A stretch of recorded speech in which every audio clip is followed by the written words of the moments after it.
Thanks, Jim. My name is Greg Young. I'm the chair of the Northborough Conservation Commission, and this is the April meeting of the Conservation Commission. This open meeting is being conducted remotely, consistent with Governor Baker's executive order of June 16, 2021, an act relative to extending certain COVID-19 measures adopted during the state of emergency. All members of the Northborough Conservation Commission are allowed and encouraged to participate remotely. The order allows the Northborough Conservation Commission to meet entirely remotely, so long as reasonable public access is afforded so that the public can follow along with the deliberations of the meeting. The public is encouraged to follow along using the posted agenda unless the chair notes otherwise. Members of the public who wish to view the live stream of this meeting may do so by going to Northborough Remote Meetings on YouTube via the link listed on the agenda. Ensuring public access does not ensure public participation unless such participation is required by law. This meeting will feature public comment. Members, when I call your name, please respond in the affirmative. Dan Clark. Here. Justin Dufresne. Here. Kelly Marston. Here. Okay. I do see a Diane in the attendees. I don't know if that's Diane Gouldner. If it is, you can raise your hand and I'll move you over to panelist.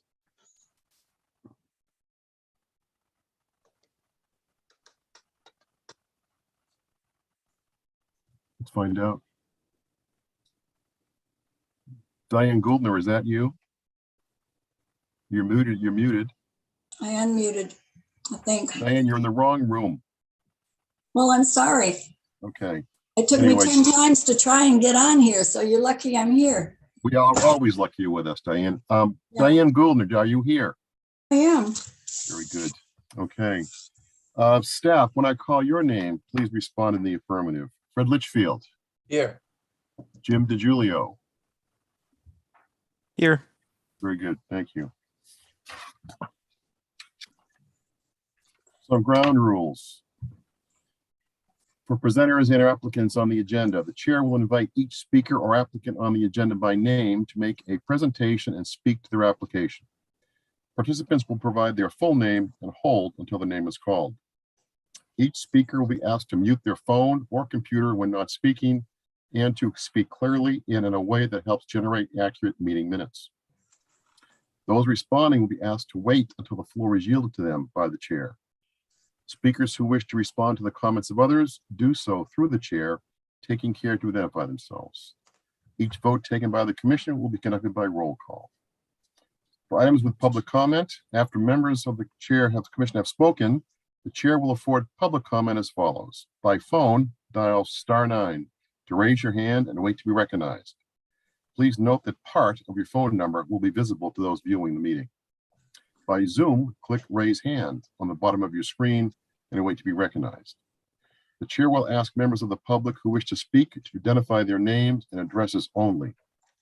Once the chair has a list of all public commentators, I will call on each by name and afford 3 minutes for any comments. Diane, do you have the reading? Nope. No. Fred, do we have a reading? The legal ad. Yeah. We should. Yeah. Would you like me to email it to Diane or just, what else should I do? Sorry about You can help that. Diane. Sure.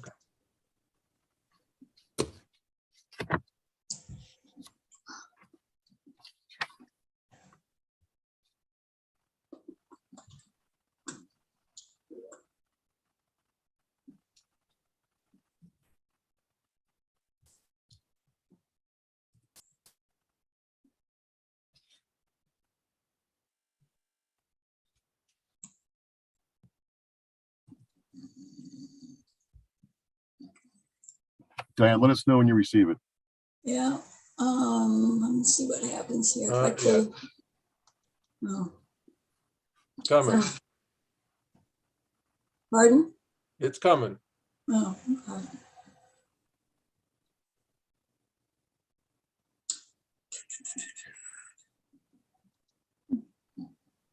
Sure it is.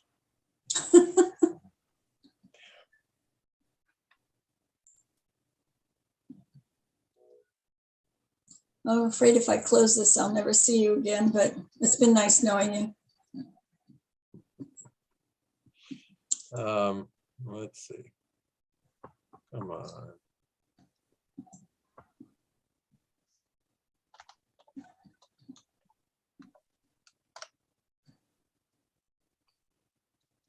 All right, I sent it.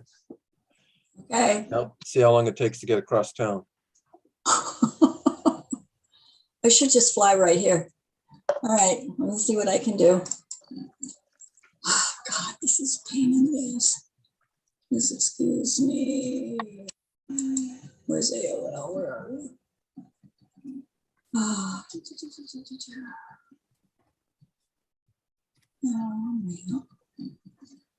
Epic, where'd you go? Okay. Oh, she's in a movie. Let's see what happens. Nothing, of course. Let's see.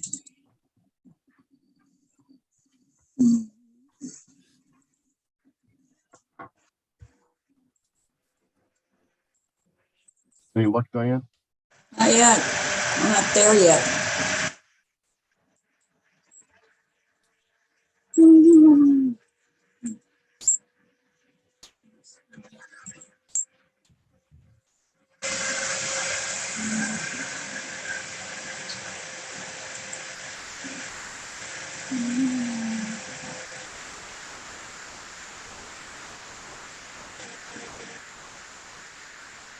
And you could probably share your screen and Diane could read it off your screen too. Yeah, I don't see it here yet.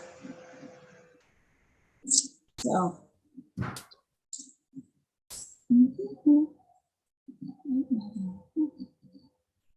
Oh, you're muted. Do you want to share your screen? You're muted.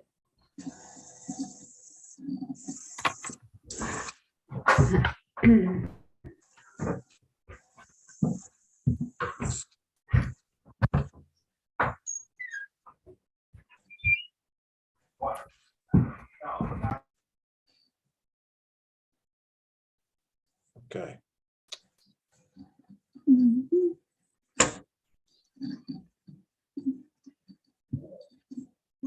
How's that? Can you see it? Diane, can you see that? No. No? No, it's teeny. Wait a minute, let's see if I can. Wait a minute. Okay, now I got it. Let's see. There will be a meeting of the Northborough Conservation Commission on Monday, April 11th, 2022 at 6 p.m. Pursuant to Chapter 20 of the Acts of 2021 and Act relative to extending certain COVID-19 measures adopted during the state of emergency and into law June 16th, 2021. The meeting will be conducted by remote participation. No in-person attendance of members of the public will be permitted. To participate in the public comment portion of the public hearing, go to Northborough Remote Meetings YouTube channel or town website for information. The meeting will include the following hearings pursuant to Mass General Laws, Chapter 131, Section 40, the Massachusetts Wetlands Protection Act and the Northborough Wetlands Protection Bylaw. Notice of intent for 45 Belmont Street, map 110, parcel 1000, by Jalisco Enterprises LLC for a septic system repair. Notice of intent for 15 Settlers Road, map 78, parcel 7 by 15 Settlers Realty Trust for the proposed construction of single-family house and associated site work. Notice of intent for 137 Madison Road, map 101, parcel 85 by, is it Rooney? Roni? Huh? Ronnie? Roni? Merelden for the proposed construction of the patio and steps within the Buckers down to a pond.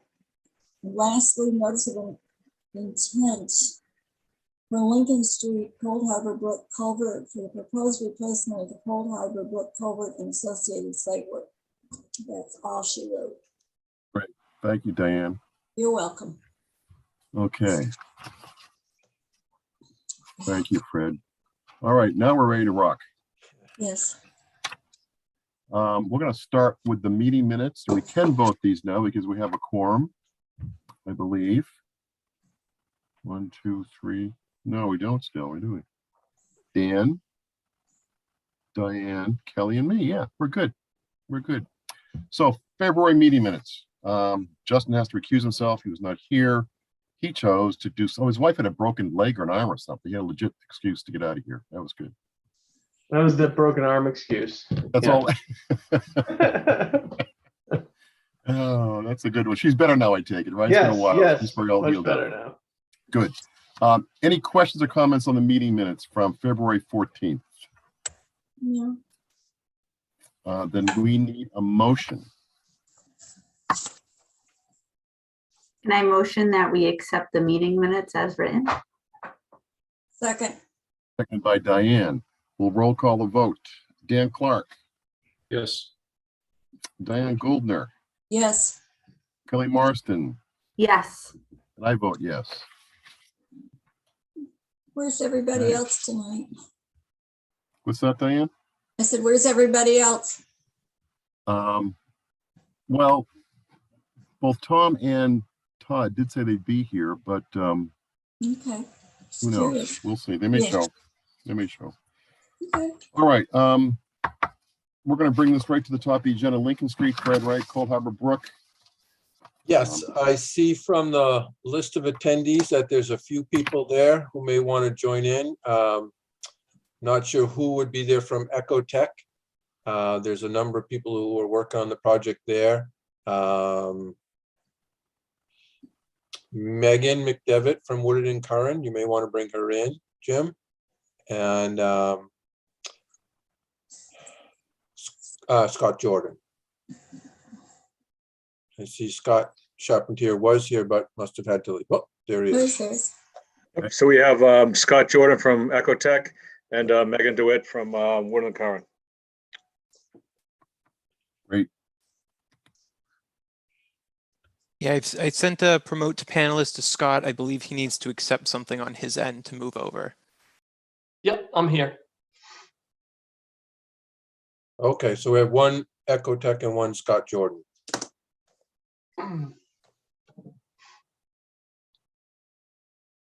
That's the same person. He's wearing a blue shirt. Yeah. Oh, here he goes. Can I share the screen? Sure. Let's see. All right, can everybody see this? Yes. Yes, I can see it. Perfect. So this is Lincoln Street here. There's an existing 44-inch by 72-inch corrugated metal pipe that's failing underneath the road through here. The proposed replacement will be a 4-foot tall by 9-foot wide precast concrete box culvert. That was chosen for a number of reasons. One big consideration was because there's existing sewer, water, and gas lines underneath this pipe. So that was chosen to try and make sure that it's not low enough where it would impact those pipes. The other issue here as well is there's some culverts downstream and some floodplain here. So this was the kind of the goal for Woodward and Curran is to kind of maximize or maintain the hydrology of the area. So if you put in a much larger culvert, you run the risk of flooding somebody out downstream. So the intent was to provide a culvert that kind of mimics the existing and expands it to the extent practical. There are some temporary wetland impacts consisting of 164 feet of bank, 142 square feet of BVW, 2,334 square feet of bordering land subject to flooding, 730 square feet of land under water bodies and waterways, and 5,655 square feet of riverfront area, which would be mostly the roadway where they've got to cut the pavement and replace that. So upon completion, we provided a detailed BVW replication protocol, but all the areas will be restored back to natural conditions upon completion of the project.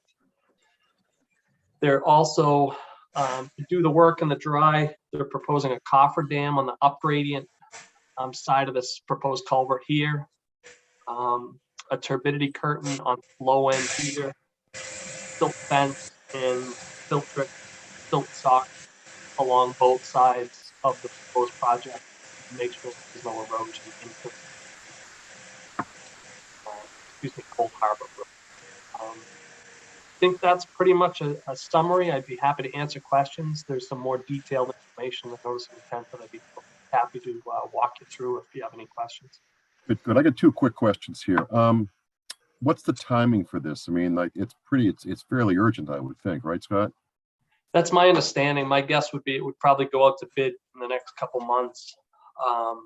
Megan McDevitt might be able to elaborate that out a little bit more, but my guess would be during low flow conditions over the summer is when you want to get this pipe replaced. Well, that covers my second question was, if this is being done during high flows, what precautions would we take? But it sounds like that's not a factor. Yeah, I think they'll have to either do some pumping around or install a temporary culvert to bypass the area while they're doing the construction. But I would anticipate that either way, you know, because it's a perennial stream, so you need to regulate those flows. Mr. Chairman, I believe the work will be done in the dry, either in the summer or the winter. There's a certain level of urgency with the project. The downstream end, the right-hand side on the plan view, failed just on the curb side of the sidewalk last fall, resulting in a sinkhole and a longitudinal failure on the pipe of maybe 4 to 5 feet. You'll see the photograph of it at town meeting in 2 weeks. Earlier this month, late March, the left-hand side of the roadway failed with a sinkhole, probably 4 by 6 by 6. It's now steel plated over. And as Scott indicated, we have gravity sewer, pressure water, pressure gas running underneath this. So it's pretty urgent to get it replaced. Is this box culvert the same technique you used on Otis Street and also Davis? It'll be very similar to Otis and Davis. We're pursuing 2 different types of culvert right now. Everybody's aware of the supply chain issues. So we're seeing where we can get the culvert fastest with the goal and objective to procure it separately from the construction, so we can at least get it in manufacturing before the contractor is selected, just to expedite the project. We plan on closing the road, not doing it in phase construction, pending the school bus impacts. Our hope is to get it this summer, close the road and get it open before school, but it depends on when we can get a culvert.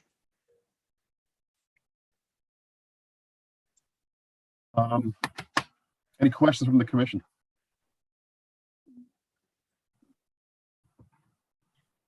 Let me see if I can get to, I don't hear any. See if we have any participants with their hands up.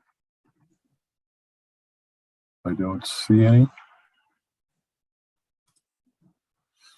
Okay. Fred, given the urgency here, I wanted to get this moving forward with no DEP number. We can move ahead, but when DEP comes back, if there's anything funky, what they come back with, we're going to go ahead and readdress. But I mean, the plans are pretty complete. I don't envision pretty straightforward. any extra comments from DEP, but I would say you could feel pretty comfortable closing the hearing pending the assignment of the file number. And I'm sure that the DPW director will work on resolving any unforeseen issues with DEP if necessary.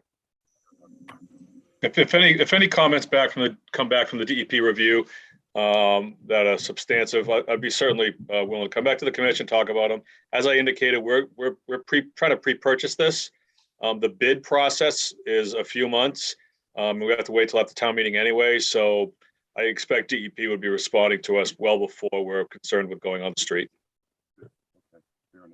Yeah, I just don't see the need to wait until May 9th, your next meeting, to actually close the hearing and let them issue the file number.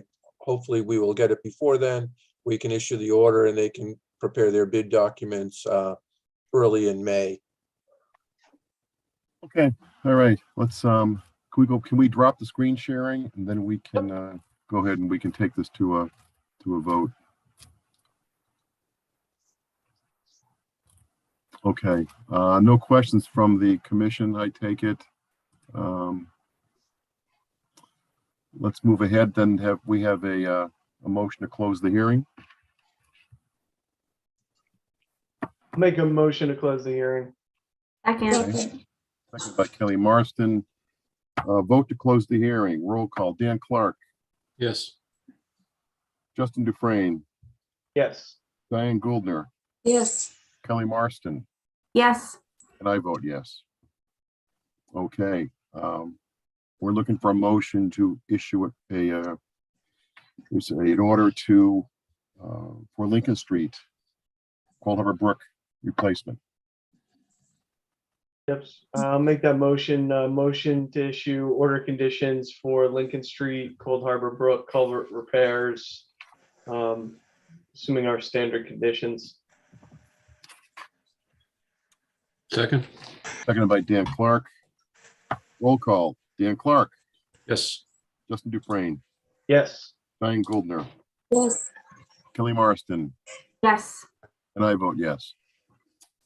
Okay, Thank you very Done. much. Thank you, Mr. Chairman. Thank you, Commission and Ecotech and what them covered. Thank you. thank you. Good luck. Thank you, everyone. All right. It's done. Let's see what we got here. Zero Hudson Street's on the agenda. Is anybody here from Zero Hudson Street? Maureen is here. Let's bring Maureen into the meeting.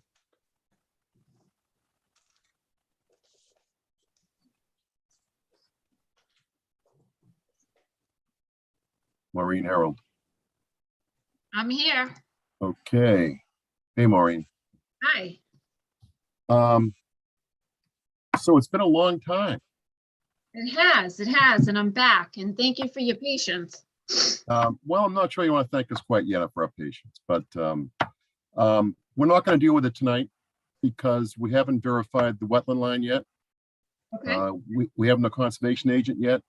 So we're going to postpone that for a period of time until we get those things done. Just to get an approximate timeline, I don't know if you have a timeline. Are we looking a month, 2 months, 3 months? Does the town have any idea?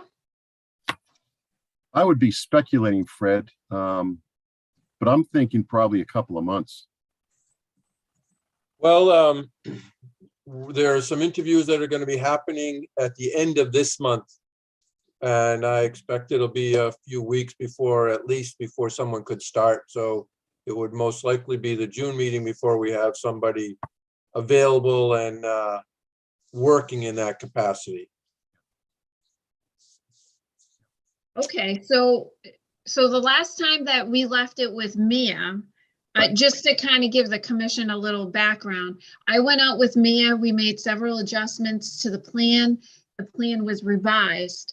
And Mia had agreed with the wetland line, so I think it was just a matter of confirming those flags in the field. I don't know if that makes a difference or not. But that was my understanding with the last conversation with Mia through email. Go ahead, Fred. I accept responsibility for dropping the ball. If that's the case, I should be able to confirm the line and have a conversation with Mia if they were done in the field.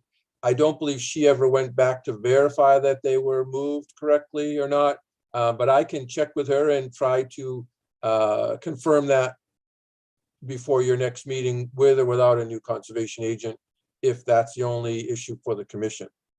I know there were some notes in there that it was a complicated filing and that the commission may want to consider peer review on it. Wasn't sure if that topic was ever broached with the commission or not. But I can certainly at least confirm where Mia left off. And now that the weather's nicer, I'm sure it could get out there at some point between now and the May meeting and at least confirm that those wetland flags were removed. We could go forward from there. That seem reasonable, Maureen? That would be fantastic. Yes. Have you been out to the site lately? Because I haven't been there. I mean, I don't even know if the flags are still up. It's been a while. Right. So I was out there in the fall. I can certainly verify that before Fred goes out. I don't want to waste his time. I'm sure he's got enough on his hands. But I can certainly verify that. Yeah, we probably want those at least intact before he gets out there. Okay. Yeah, Maureen, if you could do that and let me know in the next week or two when that's ready. Things are a little crazy this week. I don't know if you heard before, but town meeting's coming up in 2 weeks, so I should have some time in towards the end of the next 2 weeks or so, and then if we can wrap it up right around the end of the month, first week in May. Okay, that's great. Would it be appropriate to request a continuance to the May hearing then?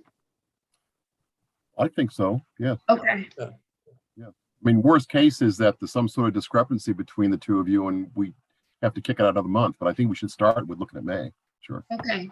Let's at I'd least- like, Yeah, let's at least get that established where the line is and then Yep. go from there. Like I said, Mia had left some notes in the file that it was a complicated filing and then it was gonna take a little while to kind of iron out, but at least if we get the delineation squared away, you know, we got one step in the right direction. Okay, good plan, Maureen? yes, thank you very much. Okay, we need a motion to continue the hearing for 0 Hudson Street to the May, is that 9th, May 9th?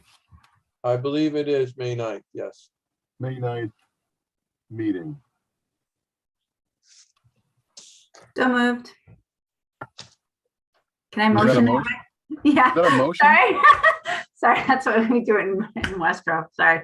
I make a motion that we continue the meeting to the May 9th meeting. Okay, we need a second. Okay. Was that seconded by Diane? Yeah, Roll call vote, Dan Clark, Yes. Justin Dufresne, Yes. Diane Gouldner, yes, Kelly Marston, Yes. and I vote yes. Great, thank you. Continue to May. And you will let Fred know when you've taken a look, Maureen, and things are ready to go, and we'll go from there. Yes, I'll be in touch. Thank you. Cool, thank you. All right. Let's see. Maureen's going back. Okay, good. Thank you, Jim. You're top of your game tonight, Jim Julio. Settlers Road, I believe that is John Grenier. Yes, should be. Yes, There he I'm on. is. Hello, John. How are you? good. Long time no see. How's everything? Been a long time. It's been, everything is not bad. Not bad, all things considered, you know. All right.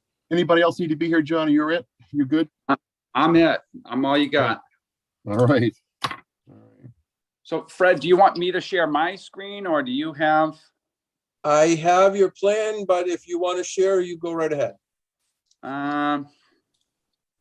Yeah, let me see. If I screw it up, I might have you take over. All right. And John, maybe you can give a little bit of history of the site to the commission. Actually, you know what, Fred? Can you share your screen? I'll probably end up screwing it up and hanging up on everybody. No problem at all. Hang on. So while Fred's doing that, I can give you a little history. So we had an order of conditions back in, was it 2014, Fred?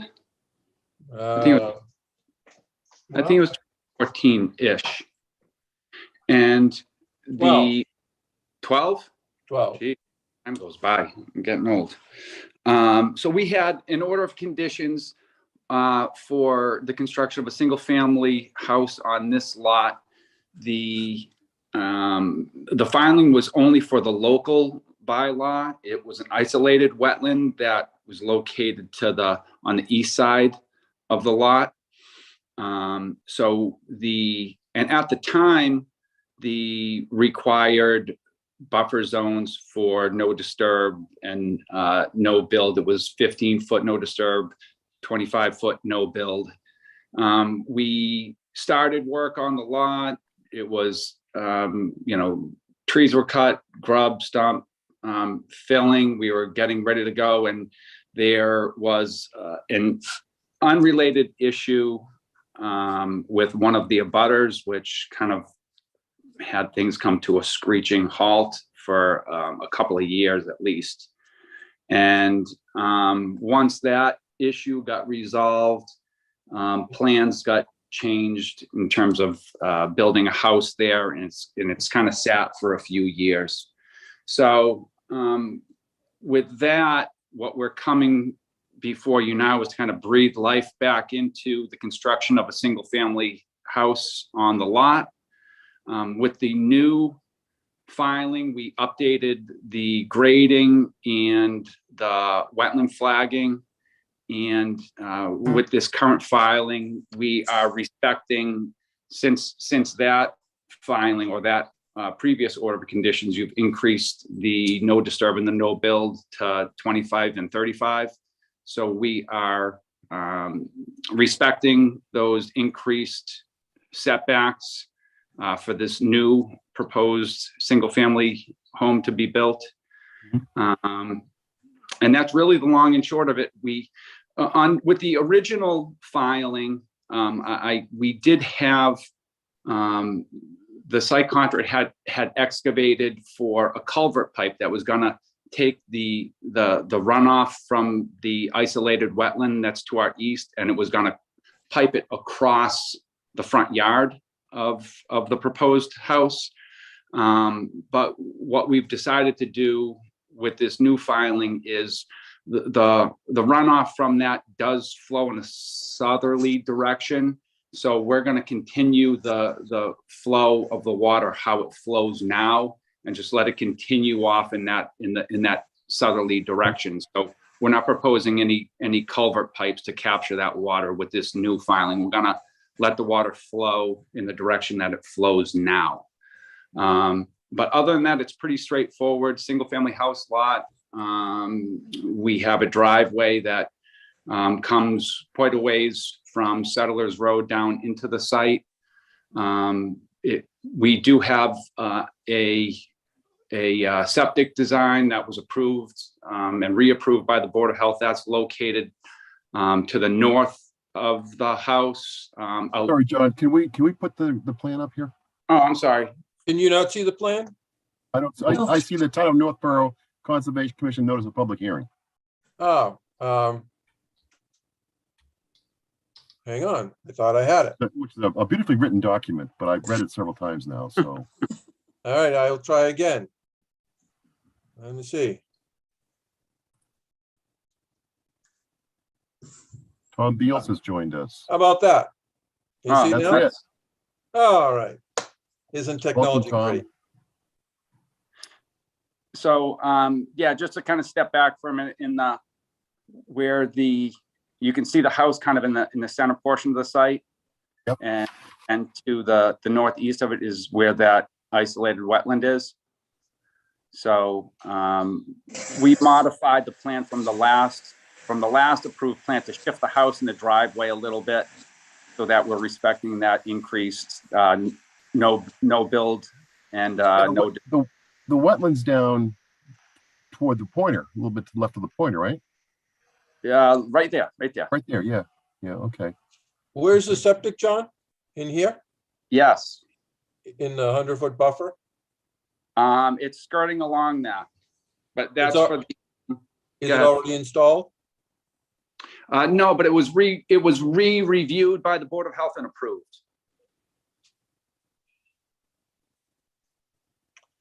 Okay.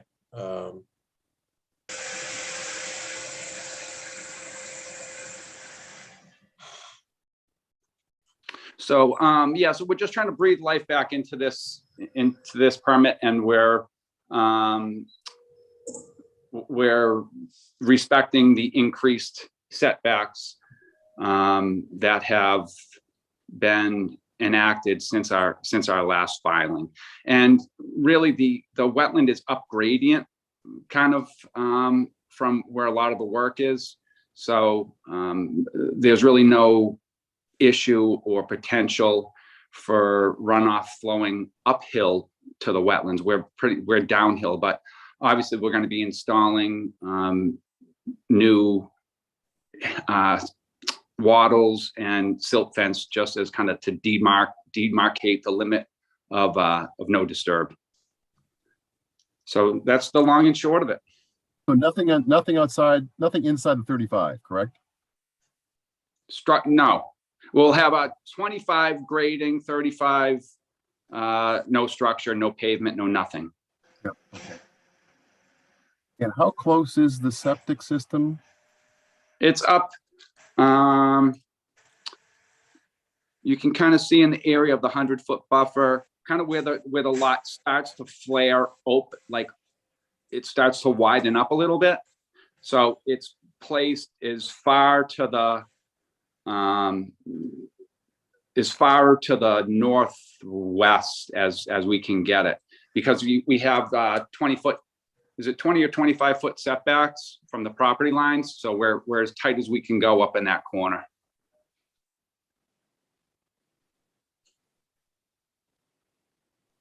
Is it outside the 100-foot buffer? I don't think it is, Fred, no. But again, that's an isolated wetland. It's not a bordering vegetated wetland. So under, obviously the Board of Health has their regulations, but state code, it'd be 50. So we pushed it as far away as we could. Does our local wetlands bylaw distinguish between the isolated wetland and the BVW and a 100-foot setback for the commission in It our says- local bylaw?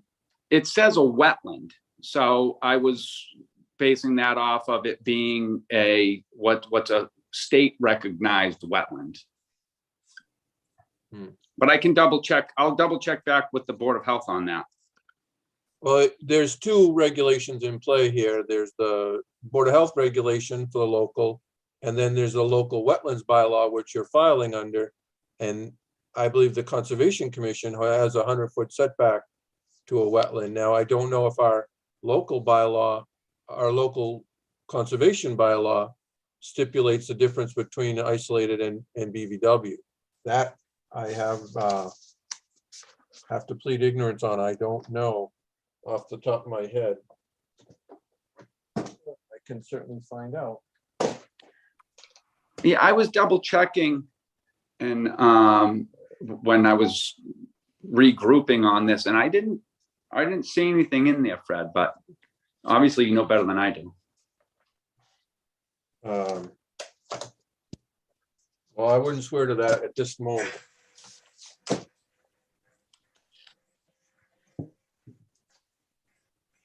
Oh, where's mine? So why not put the septic on the other side of the house? On the other side of the lot? On the south side, Yeah.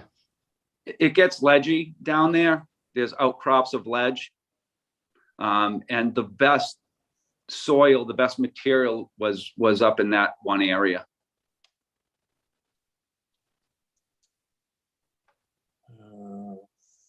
Where's my local?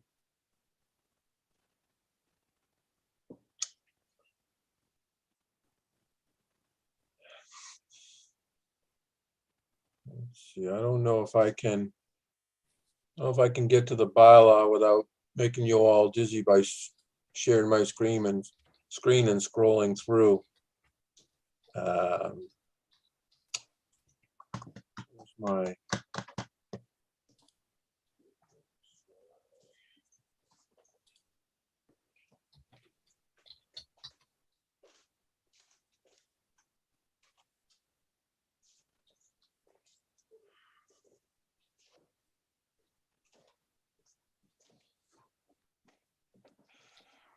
I have the bylaw section for septic up on my screen. The local In the, bylaw section? Yeah, in the- I just pulled up our wetland regs and did a search for septic and it popped right up. If you want me to share screen. Sure, let me stop mine unless somebody wants to see the plan again.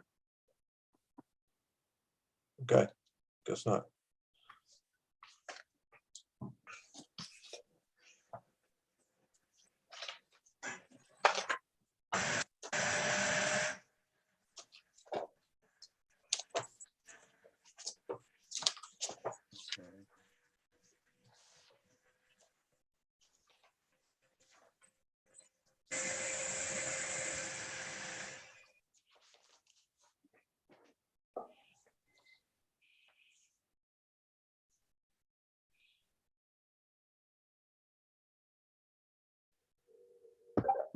Apparently, when you hit the space bar, it scrolls.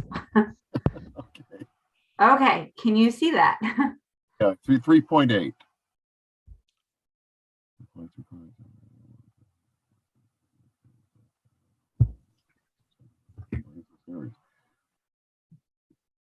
Okay, so it looks like that first paragraph indicates that if it's built in accordance with Title V and the local Board of Health regulations, that it's presumed to be protect the resource areas identified.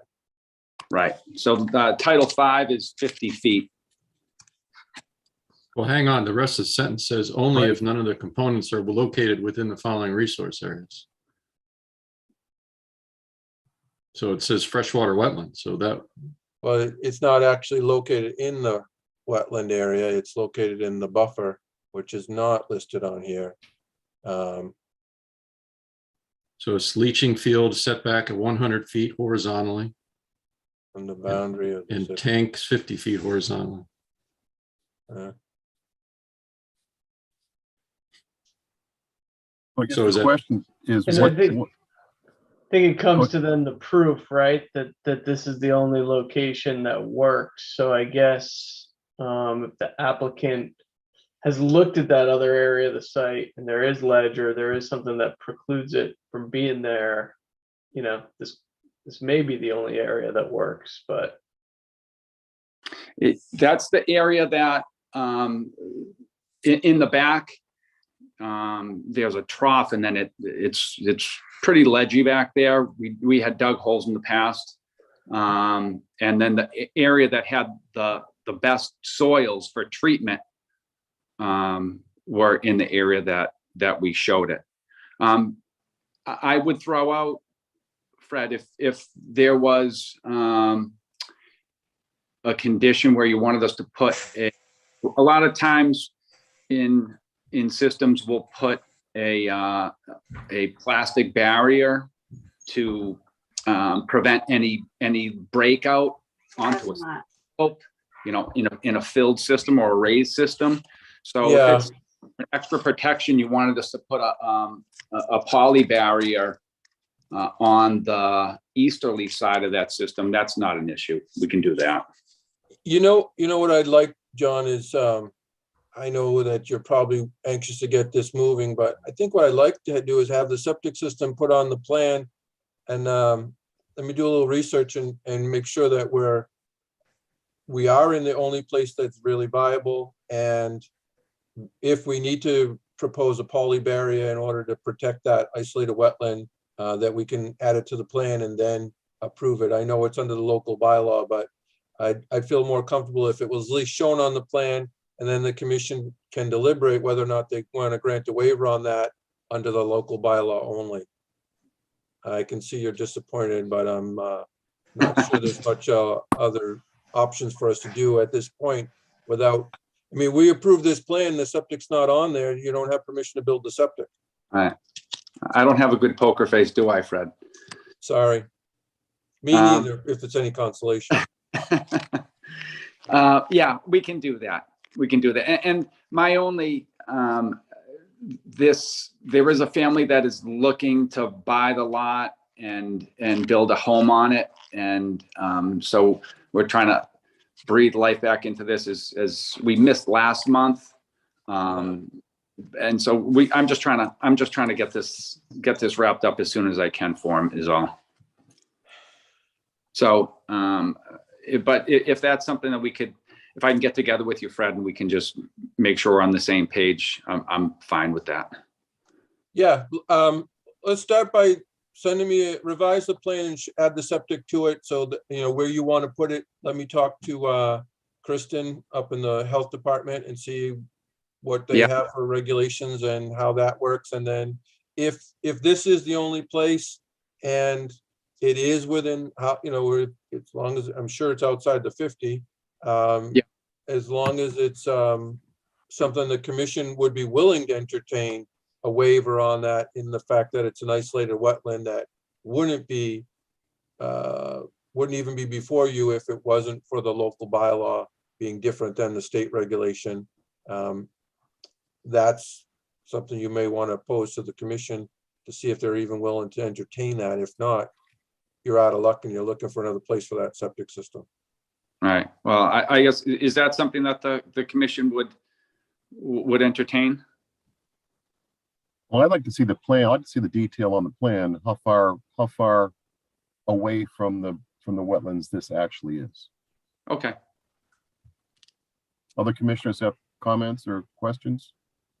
Well, I'd like to see it, but I think the idea is that these bylaws are intended to be more restrictive than the state. So I don't know why we would grant a waiver when we're trying to be more protective. Do you want me to stop sharing so we can see the plan again? Yes, please. Thank So I you. got to share the plan. Okay, so.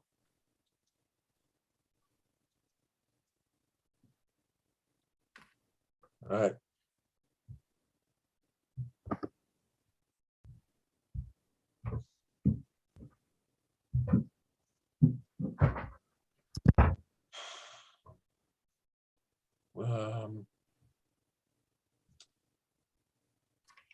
I agree with Fred. I think the best bet is put the septic that you have designed on there and approved by the Board of Health on the plan. Let's see where the setbacks are. Make sure it's as far away from the wetland as it can be. And then maybe have another plan in your back pocket that if that doesn't work, either a barrier or an alternate location. But my sense is that you're pumping up to this spot. I That's right. assume, and that It's not the You cheapest alternative. you wouldn't be pumping if there was a way to get it by gravity around the back of the house. But Right. let's do that. Let's at least put the plan together and then come back next month with see where it's at, and then whatever the best can be done. If it's a poly barrier around there and you're far enough away to make the commission feel comfortable, fine. If not, you've got to come up with another plan C. All right. Okay. Sounds Okay, like a so plan. We are going to, you can stop screen sharing, Fred, when you get a chance. Oh, We great. can, we're going to vote this to continue to the May meeting. Any more questions before we go to vote? Okay, we need a motion to move this, to continue this to the May meeting. I move that we continue this hearing to the May meeting. Is there a second? Second. Seconded by Dan. Roll call vote. Tom Beals, Yes. Dan Clark, Yes. Justin Dufresne, Yes. Diane Goldner, Yes. Kelly Marston, Yes, and I vote yes. All right. Thank you very much. All right, thank you. John, you have something else with tonight, or this is it? No, this is it. Okay. I've had enough. Okay, okay, fair enough. Thank you. Okay. Thanks. All right, 45 Belmont Street. Who do we have on from there? That is Peter Engel. Todd is From in McClure. Todd is with us, but he's in the attendees. I'm gonna bring Todd in here. Hello, can you hear me? There's Peter. Oh, there's Todd. All right. Welcome, Todd. You're muted. Sorry about that. I had 7 o'clock on the brain for all my hearings this week. Okay, well, that's okay. That joins our excuse list. That's not what Mia said. I forgot about the timing. And what was the other excuse? I forget what that one was. We had a good Broken one, arm. too. Broken arm. broke That's her right. arm. That's right. Yeah. The dog ate my homework. All right, super. Peter, thanks for joining us. You're with us here. You're talking about 45 Belmont Street, right? Correct. Okay, do you have something you want to show, a plan? Well, I was hoping, I guess, maybe Fred would have the plan, but I don't have it able to share. I think I have it. Just give me 1 minute. See if I got the right one. Perfect. Okay, 45 Belmont Street is the, what's the restaurant's name? The Castle Vallarta. Yes. That's the old Tweeds restaurant, right? At one point in time. Why That was the won't Castle this- Vallarta. Correct. Fred and I did do a site visit on the other day. So the septic system is going into the parking lot. It's there now.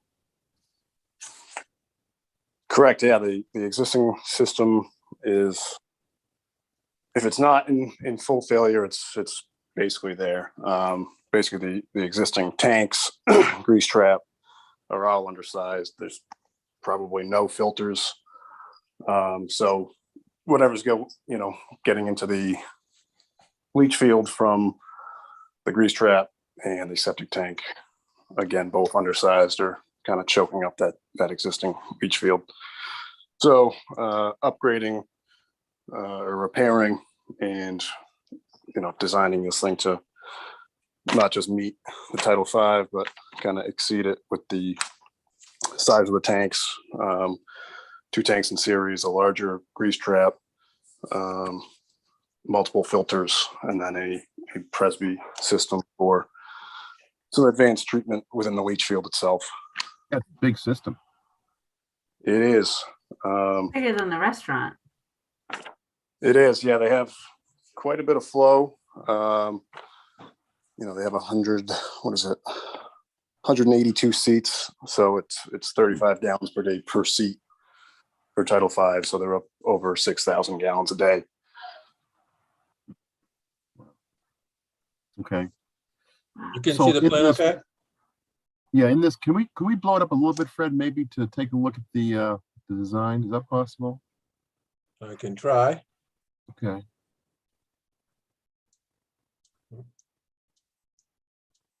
How's that? That's good. That's good. All right, so the restaurant is off to the right there, yeah?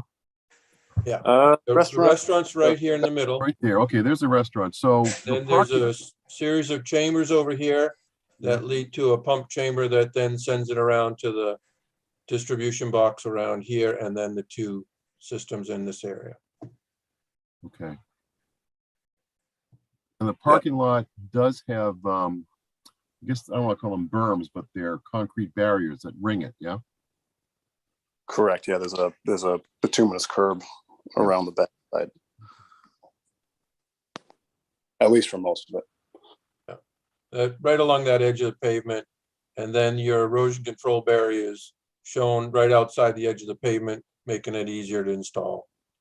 Except for this area here, I guess, and this area here. And along the left On side. the separation between that and the So I other think we're businesses over there. on the pavement. I believe we're proposing either a straw bale or a mulch tube, just something that has more weight than just a wattle. They're not going to be able to trench in a silt fence. How long do you anticipate the installation will take? I think that would depend on who actually ends up doing it. And RH White was kind of the design build contractor. I'm assuming the owner probably going to get another estimate as well. But somebody like RH White with a bunch of people, I mean, they could do it fairly quickly, maybe 2 weeks. Each one of those tanks might take a day, depending on how many guys they have out there and the availability of the tanks and the crane and all that stuff. The leach field itself, yeah, probably. I don't know if they would do it all together, or if they would try to do, we have to do the two separate fields because the size of it. So I don't know if they would do one before the other, but I would assume that they would probably be backfilled within 2 to 3 weeks. And when do you anticipate they would be able to start?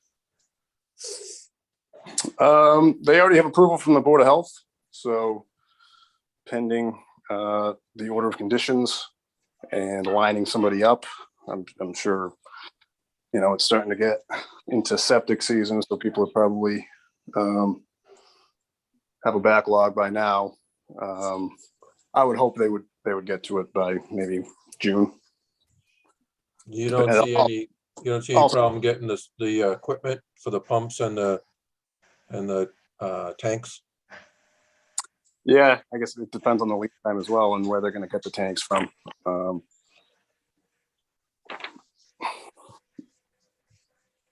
Okay.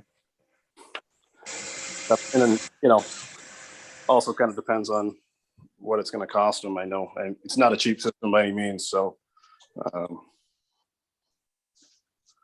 I would hope that the owners trying to push it forward as quickly as possible to protect the resource areas there, but also, not have a leach field and septic system that's overflowing,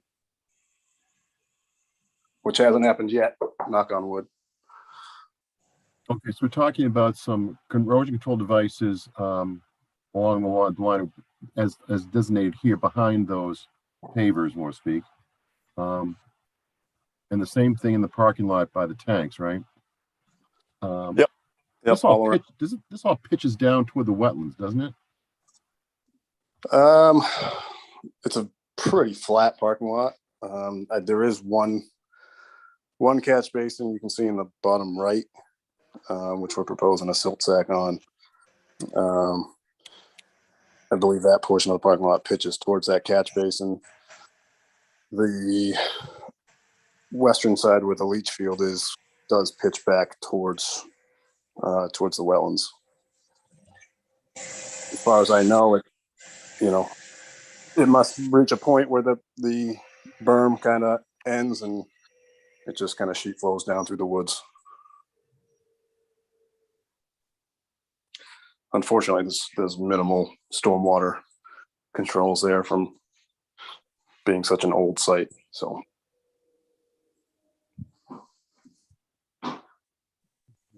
Any questions from the commission?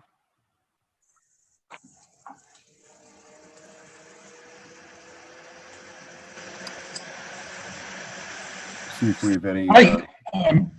The only comment, I thought this was before us, like 6 or 7 years ago, there was a septic system down there, I thought.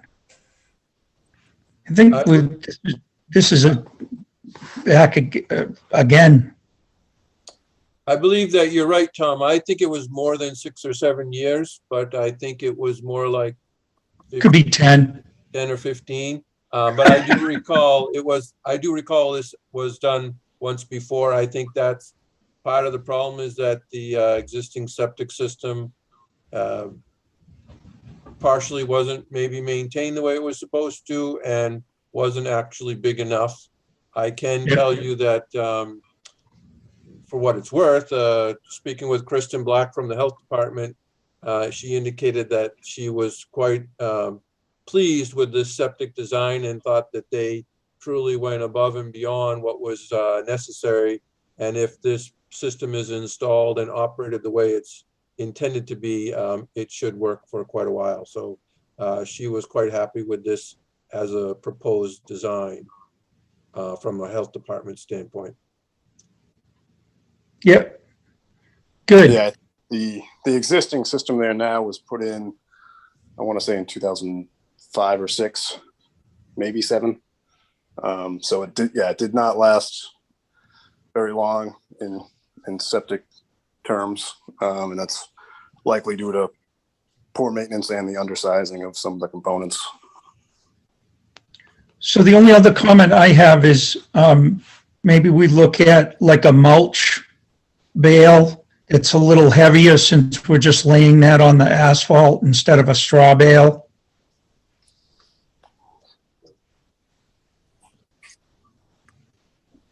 I think that, I think the plan actually called for that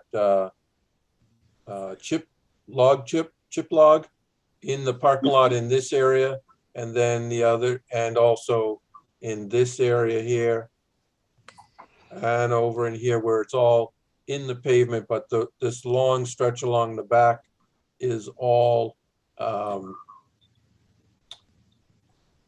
straw bales, I believe. Straw wattles Wattle erosion control barrier along here. along the Yeah. back, and Straw wattles. the pavement, we called out straw bales or the mulch tube. Straw bale, basically hay bale, but straw. But we can, you know, I think they'd be happy for a condition of mulch tubes if that's what the commission would prefer.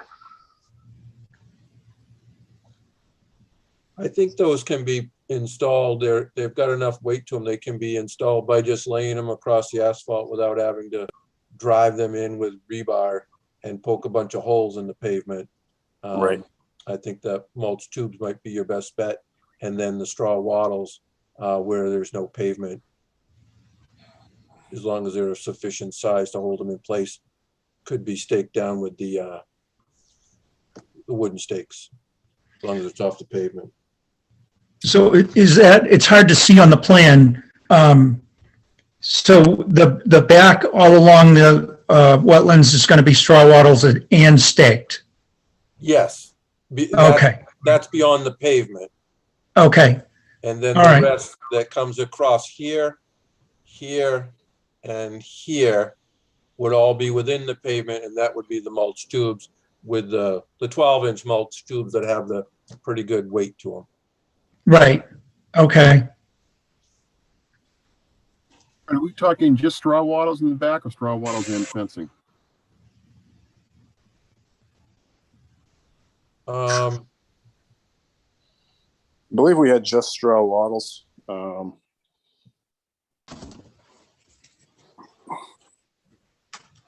Is that enough? We want fencing staked in also.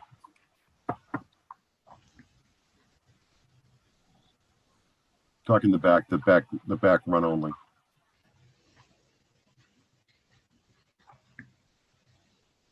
I think I'd be okay with it, Greg, just based on the timing, you know, the fact that they're probably going to try to get this thing done within a few weeks or so. So I wouldn't think it'd be in place for too long.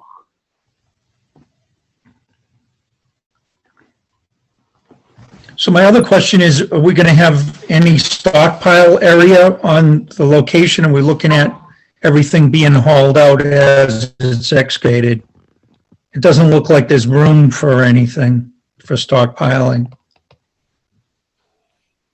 We do show a small area down to the bottom left of the building and the leach field, but I agree. Yeah, it's not a very large area, and there's a lot of material that's going to have to be both hauled off and brought in. So Temporary material stockpile area, all to be surrounded with straw bales or mulch tubes.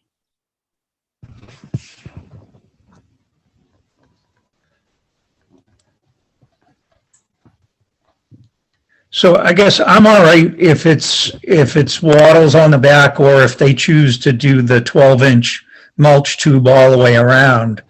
But I would like to make sure that they have additional on site in case it gets damaged and needs to be replaced, you know, or if they need to you know, put it around a stockpile as necessary. Okay. I'm guessing that the material that comes out of where the septic system is all gonna have to be taken right off site, that the stockpile area will only be for material as it's being in, as the system is being installed in the parking lot, and maybe some excavation on the east side of the building for the chambers. Yeah, likely they'll stockpile what they're taking out, let it at least dry out a little bit. Yeah. And then they'll take it off site. But there's nowhere to be putting that fill back on site. Right, I can't imagine they're gonna be able to stockpile all of this. They're gonna have to do it in some phases, and it won't be there for very long, just because there's no space to let it dry out for the summer. It's gonna have to Right. be there for a short period of time, and then be taken away, build one phase, then move on to the next phase, the next set of chambers there.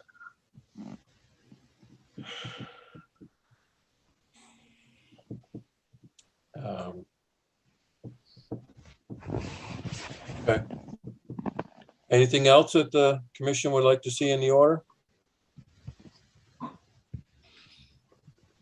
We have the mulch tubes, right, added? Yeah.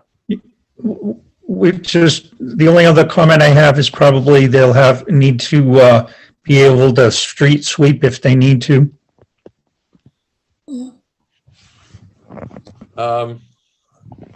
Yeah, I don't know that we can ask for it to be swept daily. If it's only going to be a couple of weeks, daily sweeping shouldn't be too bad. It is Route 9, it's a state highway. Mass DOT would certainly have something to say about mud tracked out into the Route 9. But it's certainly not a bad idea to have a sweeping daily during the 2-week period that the installation is going on.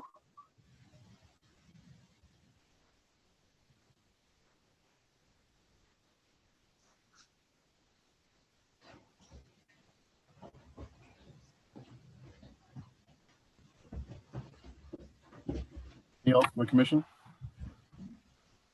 Requirements, questions? Seems any public comment here. What about snow, Greg? Snow storage? Yeah, and trash. Well, as far as the snow storage goes, I'm guessing that the system will be installed and repaved over before the winter comes. We can certainly stipulate that the work be done in a non-winter time of the year. And then in terms of the trash, I'm not quite sure. Do you want to, is there something, did you see something out there that you wanted in particular cleaned up, or is it in general? Just in general. Okay.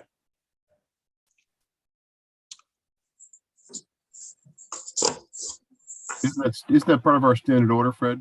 Yeah. Yeah. Okay. Anything else? Okay. So we need a motion to close the hearing for 45 Belmont Street. I move that. Make a motion that we close. Go ahead. I make a motion that we close the meeting for 45 Belmont Street. Second. Seconded by Diane. Roll call vote. Tom Beals. Yes. Clark. Yes. Justin Dufresne. Yes. Diane Gouldner. Yes. Todd Helwig. Yes. Kelly Marston. Yes. And I vote yes.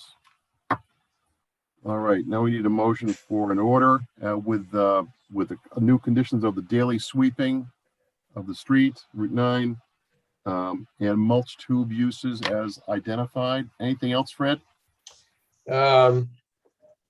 Daily sweeping of the parking lot and the area on Route 9. The installation should be completed prior to winter. And then the mulch tubes in wherever there's erosion control to be installed within a paved area. All right. Then we need a motion to issue an order of conditions for 45 Belmont Street. I make, Go ahead. I'll make a motion to issue order conditions for 45 Belmont Street with the conditions described previously. Second, Second, Seconded by Diane. Roll call. Tom Beals, Yes. Dan Clark, Yes. Justin Dufresne, Yes. Diane Gouldner, yes. Todd Helwig, yes. Kelly Marston, Yes, and I vote yes. All right, you're off and running. Thank you. All right, thank you. Good luck. All right, Okay, let me get rid of this, unless anybody wants to look at it anymore. Nope.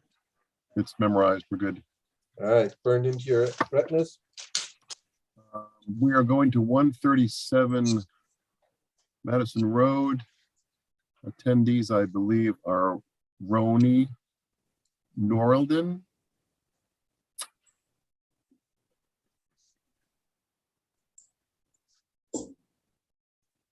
There he is, Roni. You're muted. You're unmuted. Hey, Excellent. good. Thanks. And Scott Jordan. All right. Give Fred a second here to get his notes done from this last one. Thank you. Scott, did you want me to pull up that map, or do you have yours? That would be great, Fred. I may try to share some photos later, but if you have the map ready, that'd be fantastic. Let me see what I can do here. Nope.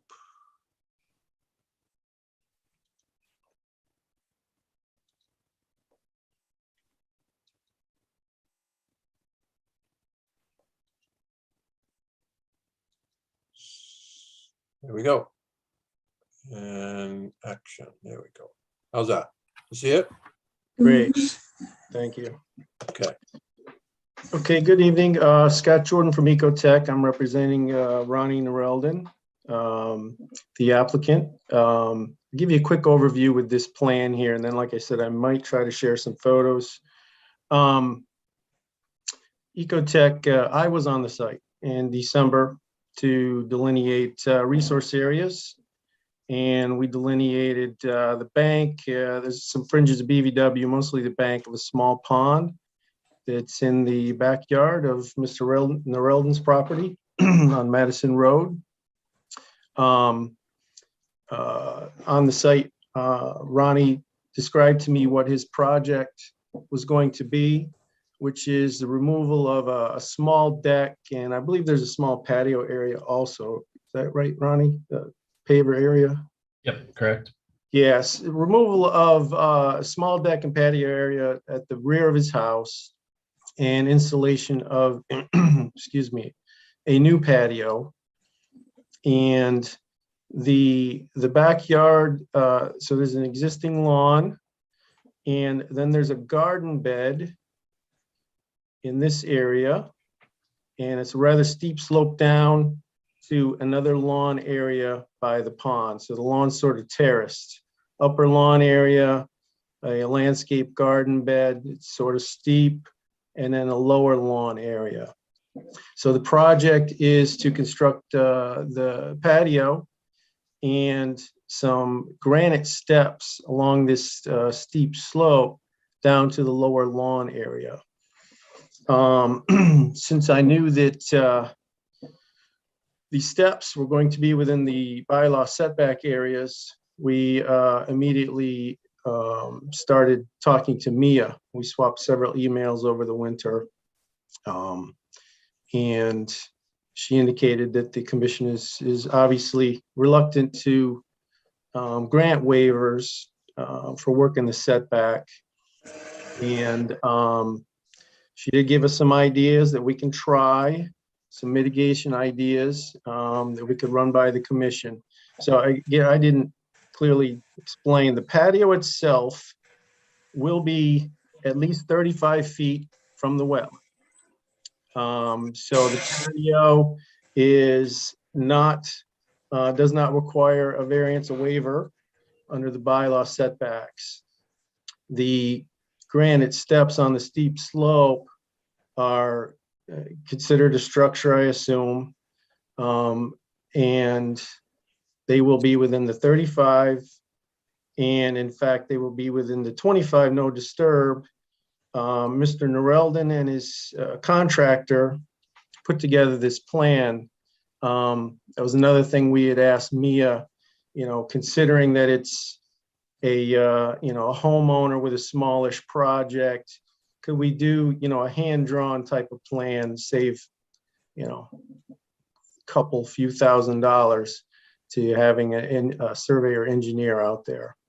So these distances were done with a laser measurer and hand tape by Ronnie and his contractor. So that's how we came up with these distances. So the patio should be outside of the setback, at least 35 feet here at the closest point. And the steps, again, will be just inside the 25 no disturb and well within the 35 no structures. Again, sort of a minor structure. Granite steps within existing developed areas. Again, this is a garden bed, all lawn, all developed down to a lower lawn area. I can see if I can pull up some photos. It might help give people some perspective on what we're talking about. If I can share my screen, see if I can find some.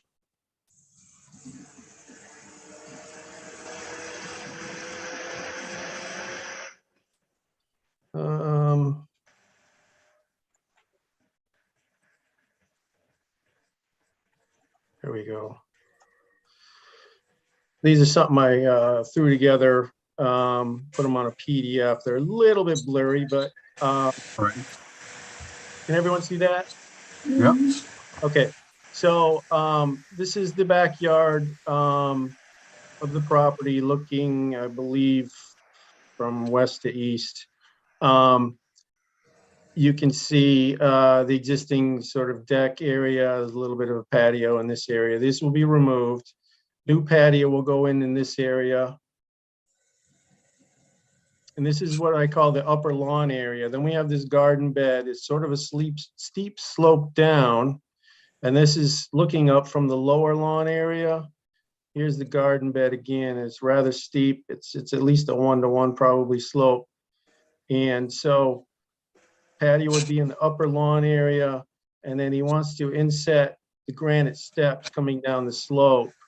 All the work, his contractors told him, can be done by hand. We won't need to bring a machine down in here. We, of course, have an erosion control barrier around the upper patio area, and then we would put one down here at the bottom of the slope, below the step work area. If Fred, if you could throw that plan back up. Hold it, maybe I have it. There we go. So what we've proposed for mitigation, this was one of Mia's options she gave us to try to present to the commission, was along the bank of the pond. It's rather stark. There's a few trees. What we're proposing is native wetland shrubs. About every 10 feet, a total of 12 native shrubs planting along the sort of the top of the bank. These are high wildlife value shrubs, berry producing shrubs, blueberry. Let's see, what else did we propose?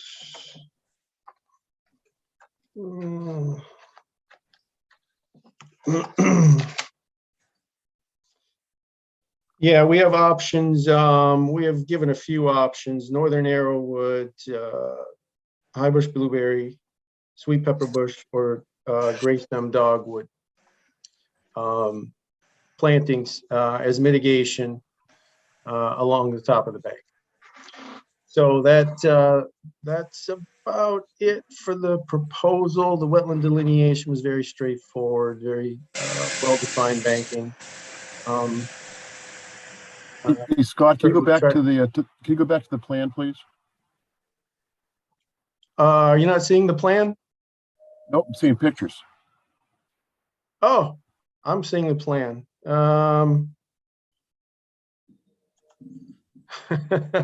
I was just describing my plantings on the plan. I'm seeing it. Fred, can you throw it back up? I Sure. thought I Take put it yours up. down and I'll try again. Hold on one second.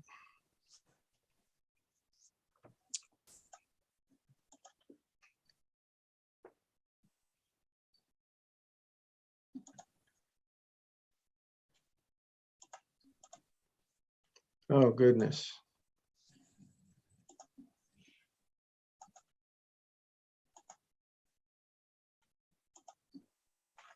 Now I've totally screwed it up here. Yeah, I've We'll say lost while my, we're on the photos are really helpful for me just to understand kind of this elevation difference that's going on out here. I was wondering why the stairs, just looking at the aerial, they kind of look like they were going through the trees almost and everything, and kind of was wondering that. So I think having the plan and understanding that they're kind of going to be set in that hillside a little bit just to kind of terrace it down here. there we go. Is definitely helpful for me. Yeah, I thought that the plan again, it's a hand-drawn plan, so there's no topo and it's not scaled, but the measurements are, we're done with a laser. So we feel like the measurements are accurate, but it's clearly not a scaled plan with topo. So thank you. I thought the photos would help. In terms of the measures being accurate, I mean, I've got a question with it. We're looking at the stairs, look at that straight line down at 22.6. But if you were to run a straight line off the left-hand corner to the bottom down here, that's probably gonna be 3 feet closer than 22.6. If we did what? If you ran down wherever that cursor's moving now, that line there. Oh, you think that might be the closest point to the wetland? I think so, because your 22.6 is down here, and this is probably 2 or 3 I feet gather what closer. you're saying. That may be possible, sir. Yeah, I gather what you're saying. It could be a few, could be a few feet closer. I think that may be true. I think Scott, when the chairman and I were out there the other day last week, we didn't measure it, but when we were standing at the upper level, looking down at the bank, it didn't appear as though there was 22 feet between the top of the bank and the bottom of the slope where the bottom of the stairs is proposed to be. That's why we raised the question. And yeah, I know we swapped an email about that earlier, Fred, and I did have a chance to swing by there this afternoon for a few minutes.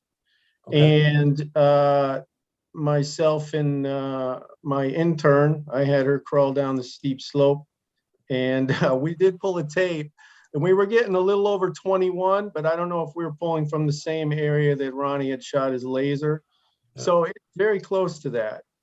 It's not like it's 15 or something. It's 20 something. Again, I don't know exactly if we were lined up in the same location as Ronnie shot his. Well, in order to keep things moving, or at least for the commission to make a decision, I think the first question is, would the commission entertain those plantings in exchange for encroachment into the 25-foot no structure? If that's the case, then we could probably work something out. My position there is no. We've only put 25 foot in recently. We haven't given any waivers for that yet, and I don't think this is a good candidate for a waiver. I'd like to see those steps out of the 25. I'm with Greg too. These don't seem to be a necessity. I mean, you could just walk down the hill if you wanted to. And we're asking two things, the 25-foot and the 35-foot. So I agree. I think this, for me, this is a non-starter. I agree. I agree with understand the Danny concern, but we Gregg. certainly can't, you can't walk down that slope safely. In fact, there is a less steep area over on this side here, which is very slippery. And I know Ronnie's told me he's fallen on it, and I've almost fallen on it. So, but I do understand your point. So given that the stairs need to be outside the 25-foot, does the commission want to entertain approval with conditions that the 25-foot nose structure be strictly adhered to and the project could move forward outside of that? Or would you prefer to see a plan drawn to scale with the stairs shown on there outside the 25-foot so that we could confirm it and then they could move forward? Well, for my 2 cents, I like to see the stairs out of the 25. I'd like to see a DEP number given. We don't have no DEP number in this one yet. They may have some comments too. And if we can improve the accuracy of the plan, I'm all for that too. That's my opinion. Yeah, we were trying to rally DEP today. I know for Lincoln Street also. And they are understaffed and overwhelmed. And we were told there was 13 ahead of us. We would get it when we got it. I don't expect comments, to be honest with you. Backyard buffer zone projects rarely have a comment if there's an erosion control barrier. I wouldn't expect any comments from DEP. Seeing as the distance to the stairs seems somewhat inaccurate, I'm wondering how accurate is the distance to the patio?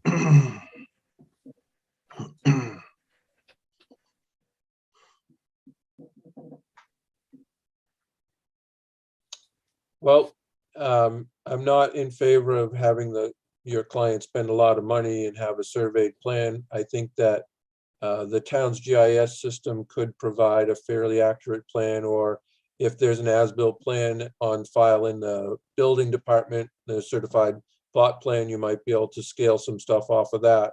And given the fact that there's no DEP file number, I think maybe asking for a continuance to try to put together a plan that is drawn to scale that shows the steps, the bottom of the steps outside the 25-foot, and then come back next month might be the best avenue to pursue. So I don't think it's possible due to where the toe of the slope is, but the commission would consider the steps outside of the 25. Again, I don't think it's possible. Just again, where the toe of the slope is, I think we have to. I'd like to look some alternatives to that, Scott. I mean, looking at the property there, that if you go to the right on this here, roughly where the people are in the meeting, there's a gradual slope there. You could maybe put a terrace in, do some terrace steps instead of this one here. I mean, I'd like to get the whole thing out of the 25 entirely. Yeah, I know where you're talking, but I think maybe you were out there, Mr. Young, with Fred. Yeah, that's actually closer to the wetland. That where the slope goes a little gentler over in this area. To the far right. Yeah. That would actually be closer. So I don't think that that would be a feasible option in consideration of the 25-foot. Yeah, so if it's the commission's wish that we go back to the drawing board and wait for a DEP file number, I guess we can see what we come up with. I just don't think there's any other feasible spot for the steps that's going to get us out of the 25, but you know, that's on us to figure out without moving the slope, and we don't want to touch the slope. It's stable. Yeah, and Fred, you know, Dan brought this up too. I mean, we're actually talking 35, right? Are we incorrect with 25? I mean, 35 no build, 25 no touch.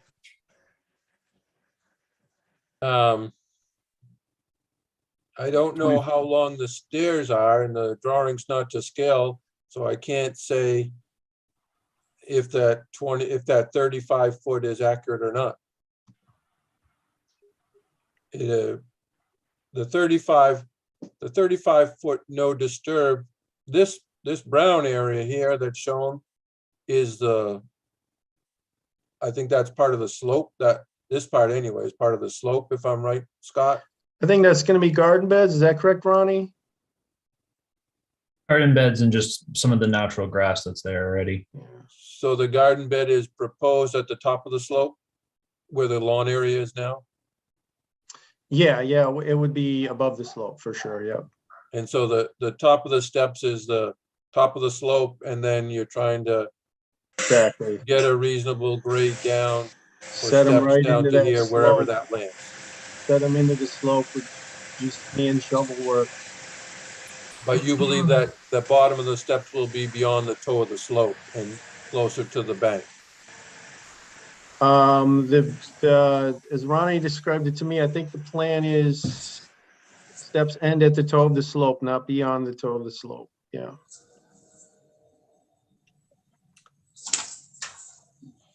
Fred, I need some help here. I might be missing something, but aren't all the steps inside 35? That's no Yes. build. All Yes. the steps are inside the 35. That's no build zone. So unless these steps magically hover over the ground, I mean, we're wouldn't building work. something. Yeah. Okay, that's what I was trying to clarify with. I don't think it's even possible to get them outside the 25. It's not possible to get them outside of the 35. So, I think you have to go back to the drawing board and see what else you can come up with. okay. That's my opinion. I agree. Ronnie, do you have any other thoughts or any ideas off the top of your head we can just throw out real quick before we continue? For how long, folks, would we be? When's the next hearing? May 9. May 9th. Okay. Yeah, nothing jumping to mind right now. The whole slope's within that range. That's going to be the challenge. Yeah, I think the thought was, just to line it right up with that patio, walk down to the lower lawn area. And it's clearly this wouldn't meet your original goals, Ronnie, but would the commission consider, as I know a couple of you are aware, there is a gentler portion over here. It's still fairly steep and slick. Maybe some terrace kind of timber type of steps, the old fashioned timber, and inset it with either turf or stone or something. It would be closer to the wetland. Again, it's well within the 25. So just throwing it out there while I have your ear. I think we have to see it on a plan. It's hard to judge without seeing what the plan is. I got you. Yeah.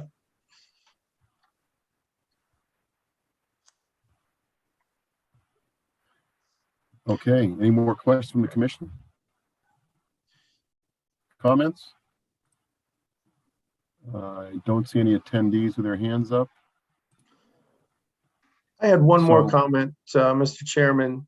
Sure. If we can certainly try to overlay this as best we can onto an as-built or something. Again, that's not going to have my wetland flags. We'll have to do a lot of measurements and triangulation and stuff.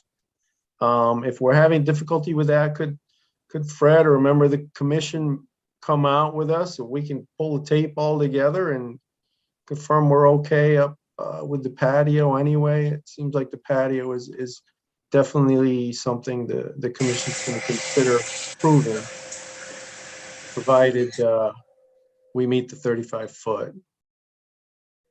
I think if you need some help, I mean, certainly talk to Fred, but, Yeah.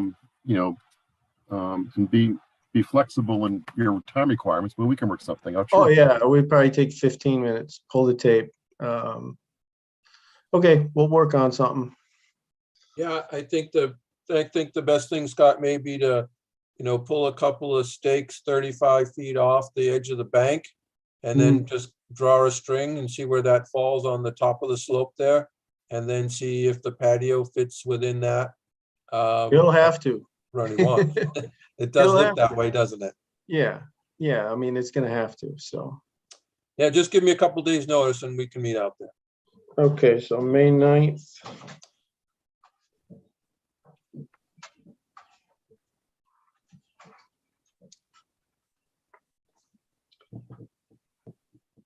Okay, so we're gonna continue this to May. We need a motion. Move that we continue this hearing until May 9th. That was Diane making the motion. Is there a second? Second. Seconded by Kelly. Roll call. Tom Beals, Yes. Dan Clark, Yes. Justin Dufresne, Yes. Diane Gouldner, Yes. Todd Helwig, Yes. Kelly Marston, Yes. and I vote yes. Okay, thank you, Okay. folks. Thank Appreciate you, it. Scott. All right, Thank bye-bye. you. Okay. Okay. Here we are. All right. Here we go. All right. That's what we have, I think, for our public hearing here. We got some other items we want to talk about. Let's start with the violation, Fred, shall we? Sure. 405 41 Howard Street. Yes. I got a call from a resident indicated that some trees and brush had been cut along near a intermittent stream and contacted some landowners along the common driveway on Howard Street to find out that some work actually had been done. The owners have agreed to file a request for determination for your next meeting. I haven't seen anything yet, but I've been told that it would be in time to be on your agenda for May 9th. I don't know. I don't understand. We get higher. There's a 5-lot common driveway called Sparrow Lane off of Howard Street, where there are 5 homes. The first 2 homes on that common driveway, I believe, were trying to improve the sight distance along a fairly sharp curve in the driveway in order to make it a little bit safer for people going back and forth near a brook. And so that was the impetus. Work happened. I can't tell you much more than that till we see a plan of exactly the limits of it. Greg and I did take a look at it. There was I think 1 tree cut, some brush. They did use a machine, so the ground is a little bit disturbed in the area along the bank. But they had wood chip to stabilize, so. You need to not have that. All right, so that's a violation. We'll know more about next month. Let's move down here through a couple more. Juniper Hill, Fred, let's talk about Juniper Hill quickly. I mean, Yep. Dudley Darling, the owner of Juniper Hill Golf Course, wants to do some work along the lakeside course that starts on the easterly side of Brigham Street, right across from the clubhouse. As you go up that first hole, it goes up the hill. Right off the tee, there's a low area that apparently was a pond back in the 40s that was filled in by the original builder of the golf course. It's always been spongy there. There's some drainage in there that's not working properly. He would like to bring in a contractor who does golf course drainage design to install a new pipe there, carried along kind of parallel to Brigham Street for maybe 700-800 feet, and then make a 90-degree turn towards the river and ultimately connect to the river, where there are several underground corrugated pipes that are also flowing there now. You can see the ends of those pipes near the river, but they seem to be clogged and not really serving much of a purpose. Jurisdictionally, the last couple of 100 feet are in the riverfront area. pretty much the distance from the river out to the cart path that kind of runs up to the 9th hole green. The other work is beyond the 200-foot riverfront area, but I've encouraged him to file a plan that shows the limits of what he wants to do. It's about a 3 or 4 day project that he'd like to do as soon as he can. Again, he's agreed to file a request for determination of applicability for your May meeting, which is looking kind of busy right now. It is. Okay. Also Sunset Drive, we had a request to do some tree cutting. I went out there and met with the owner today. It's not an emergency situation at all. It's got some trees he just wants to get, they're dead. They're all pretty stable. So he's going to file an RDA for May also. And there's one other gentleman who has approached me about expanding his driveway. I believe it's number 40 Lincoln Street. He and I are going to meet out there. He's going to show me what he wants to do. He believes he's about 60 feet from the edge of the wetlands. And so he also will be filing for your May meeting. So in addition to the 1, 2, 3 hearings that we continued, looks like you have 3 more hearings. Howard Street, Lincoln Street, 4. Sunset Drive and Juniper Hill. So it could be a long night. Hope we have a new agent by then. All right. The forestry grants, Tom, I sent you a note on that one. We're waiting to see if DCR has approved anything yet. Actually, I heard late this afternoon that they did, and that they sent an email to Mia back in a while ago, which I didn't get. So I will follow up with them tomorrow, and we will see if we can get her done before the end of June. We're going to need to select someone to do the work and see what their schedule is and see if we can get it all done before the end of June. Okay. So we had 2 bids on that, I think, and Dan, I think you had said one of them was the previous state forester. Jim DeMeo. And I don't have them in front of me right now. Could you share those with the commission? I'd like to read the responses. From the bidders? Yeah.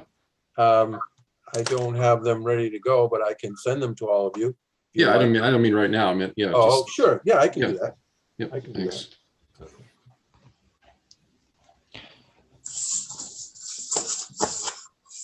Okay, so we're moving forward with that. Fred, did DCR indicate they gave us some money, or they Yes, did not give us some money, or? they did. They Okay, said they did. And they're looking to confirm that the work can be done by the end of June, Great, okay. this fiscal year. So We need to make that decision quickly. we do. Okay. And Tom, that's really you and Fred was input from Dan. So on who's going to do it. Go ahead. When I went through the proposals originally, basically the foresters will do the work for what the grant was for. So, you know, I'm all fine with having Jim DeMeo do it, you know, and get us in motion. Do you have any issues with that? If we move ahead with Jim DeMeo, or is there anything we should know? I was just, do you mind if I just look at the 2 real quick tomorrow? I don't think I'll have any issues either. I was just curious what each of them had to say. Fine. Just do me a favor, to see, just send a quick note to Tom and Fred, either way. Yeah. Okay. Sure. I'll Yeah. send them out as soon as I can tomorrow. Okay. Update on conservation agent. There's a second round of candidates coming in. think 4 coming in the next, probably, I think they're coming in next week. Interviews are set up. I think it's the So- week after, the week of town meeting. I think the 27th and the 29th were the dates that she Yeah, you're asked right. us to hold open for the interview. So hopefully we'll have a decision or a recommendation to go to the town administrator by the end of the month. And then a matter of hopefully one of the fish takes the bait. May want to rephrase that, Fred. It's okay. I'm sure we can find someone to be our next conservation agent within the group of 4 that we now have narrowed it down to. There was quite a few submittals the second time we went out. And these 4 were all qualified. And so I'm hopeful that one of them will be able to take the job. Good. I do want, so is there a question? Comments? No? I do want to talk about the vice chair discussion if we can, but I want to have Mr. Phillips come in first. Gary Phillips is with us. He's doing some work at Watson Park and he wants to expand what he's doing, I believe. So Gary Phillips is coming into the meeting. And Gary had sent me a photo of Watson Park where he's going to do some work and wants to expand the meadow. Oh, and there it is. Oh. All right, Gary, you're on. Thanks for having me. I'm the one installing the native plant pollination garden at Watson Park, which is this photo here. And I facilitated 6 winter sow workshops in the last few months, and we passed out 2,000 winter sow workshop kits. So if you've seen milk jugs around town, that's this project. And the kits were free, and each seed pack included seeds for 2 containers. One they will keep for their own garden, and the second one will donate to this Watson Park project. I'm anticipating having extra plants, and I would like endorsement to install a meadow adjacent to the pollination garden, which is the mulched area. What I have circled in the bottom would be like the overflow, and it would use this existing grass and transplant the natives into the field here. So it would be a no-mow zone. So we'd need to communicate that with the town too, because I think they mow this field a couple of times a year. So this would not need mowed. So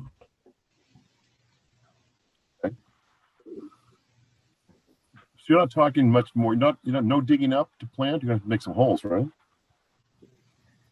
Yeah, like no rototilling, because we'll use the existing grass, but just with a shovel to transplant. Right. Any commissioner have any question from the commission? Seems like a great idea to use the extra space up. Sounds fine by me. Yeah, sounds awesome. As long as they don't mow them down, we'd be all set. Yeah. Yeah, and, We could and maybe, it's- we could maybe even find a sign thread possibly, huh? We could probably put up a little string or a fence around there. I'm Not sure tomorrow or that, something, yeah. we can delineate it so that it doesn't get mowed down. Yeah, and if it does get mowed, it's no big deal because they're perennials and they'll just come up the next year. But I think to maintain a meadow, they say mow it once every 3 years just to keep the shrubs out. But we can work those details out. Gary, how's your timeline doing? How's things, you on schedule? Yeah, we're on schedule. What you see here is called sheet mulching. So it's the most environmentally friendly way to kill what's under there that I could figure out. So it's cardboard that I got from the town. And on top of that was these wood chips that Scott delivered. And you do that for like 5 or 6 months, and everything below there will die. And then you plant straight into it. So right now, everyone in town are we're germinating in the containers, and by probably June will be time to transplant.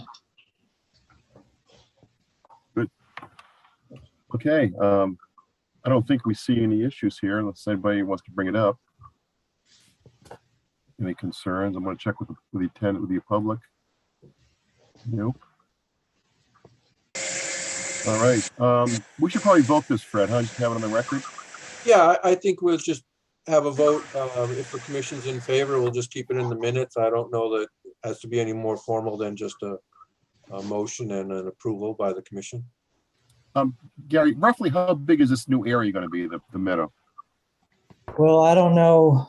I don't know how many extra plants we'll have, but the garden there is about 30 feet. So I'm thinking maybe 30 to 50 feet wide would be the meadow. It would be a small meadow. I mean, you want to say not to exceed 30 by 50 feet, or is that even necessary? The bigger, the better. The Yeah, I more was gonna- we have. I was going to say the less lawn, the better. Yeah, it's Okay. All right, fine. Let's just vote it as is. So we're voting here to approve the expansion of the work that Gary's doing with the Watson Park update. Roll call vote. Tom Beals, Yes. Ian Clark, yes. Justin Dufresne, Yes. Diane Goldner, Yes, Todd Helwig, Yes. Kelly Marston, Yes, and I vote yes. Good to go, Gary. Thank you. Let me Thank just you. share. Let me share one more. Initially, I wanted to put the meadow with the excess plants on what's called parcel D, which is adjacent to my property, and this is a Photoshop rendition. And had approval to do it through Scott, but one of the neighbors complained about possible ticks, so I'm not able to install the meadow here. So thank you for endorsing the Plan B, which is No, just good. Well, thank you for your efforts. It's appreciated.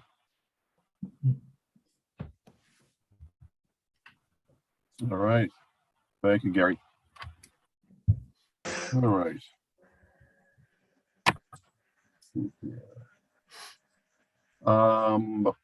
Vice chair discussion. We've been kicking this around for a while.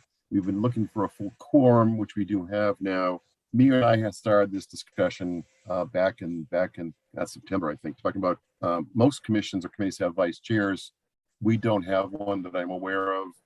The role is really to, if I'm not around, to run the meeting. If I get sick or something happens to me, an irate applicant gets a hold of me or something. Anybody have a desire to be the vice chair? Fred, you owe me something. We need a bet on this. We need a bet. So I think probably only $1 or something. I think I hear some crickets. I do hear some crickets. Does anybody have a nomination for somebody they think might be a good vice chair? I think Justin would be great. He seems to know a lot of these rules and laws, regulations. I'd like to nominate Kelly. Fair is fair. You can do that. No, I mean, I don't mind doing it, Greg. I mean, I think the only issue I have, I just started working out of our Providence office, so I'm not around the area quite as much. If there was, like day-to-day type, meeting things that might need to happen, would be my only thing. I don't mind helping out, running the meeting, doing things at night, that kind of stuff's fine. But I think it would just be, if I would need to attend field visits or site visits or anything during the day, that's just the tough thing for me. Yeah, I think it's mostly would be running the meeting. For some reason, I can't do it. But I think the field stuff, we would require that. Unless if we have a particularly onerous field situation, then it would be, I'd ask all the commissioners to get out there and take a look at it, not just me. So it's really administrative on that side. There was a point in time where the commission used to walk the sites on Saturdays. I don't know how popular that is now, but it was something that we did a while back. And with a new agent, who knows what he or she will decide. So, well, all right, Justin, if he or she will work for you. What's that? He Well, or they she do will work for work us. for you. That's right. That's right. No, that's right. fine. I don't mind helping out. Excellent. Good, good. So do we need to follow a nomination process and a vote here, Fred? I would Do we do think it by so. To be decree? official. All right. You don't need to like get signs in everybody's yards and stuff and make sure that, No, Campaign. no. yeah. You No, do get a no, secret. you just have to pay the chair. Make sure he comes to That's- every meeting. That's right. Make sure I stay healthy. That's right. That's right.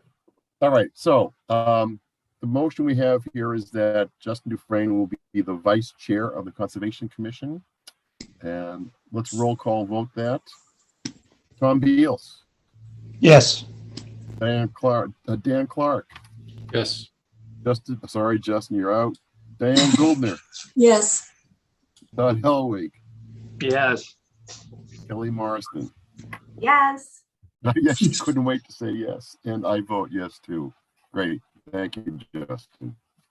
Were you in Providence? The office moved, or you just took a job down there? Or? Yeah, I was in our Worcester office and I recently just took a role down in our Providence office. So yeah, it coincides with gas prices going through the roof and now I'm driving to Providence all the time. So it wasn't the best career move, but I was somewhat voluntold that I had to do it. So. You mean they You know what didn't they say issue you a about- Tesla, Justin? Yeah, that's what I need to work out of these negotiations, Fred. Maybe I got to bring you to the table, see what we can get. out of this Always company. happy to help. There were some great restaurants in Providence, so. That's what I'm finding. Our office is right next to Federal Hill, so I've been heading up there quite a bit, which is Yeah, that Federal Hill's an interesting Good. place too. Yes, it is. Yeah. Yes, it's super. All right. That's all I have. Anybody else have anything here they want to bring up? The main meeting is going to be pretty busy. Is anybody not going to be here they know of? Todd, we are starting at 6 o'clock on May 9th. Just to keep it moving around. That's right. A variable date, variable timestamp. We're hoping Everybody's to get good? on your dance card early, Todd. All right. Everybody's good then at this point in time. Things come up, we know that. So, all right. If there's nothing else, Fred, you're good. We will adjourn. Last chance Yes. for you. Yes. Okay, need a motion. Make a motion to close meeting. Second. Good. Tom Beals, Yes. Dan Clark, Yes. Justin Dufresne, yes. Diane Goldner, Yes. Todd Helwig, Yes. Kelly Marston, Yes. and I vote yes. Super.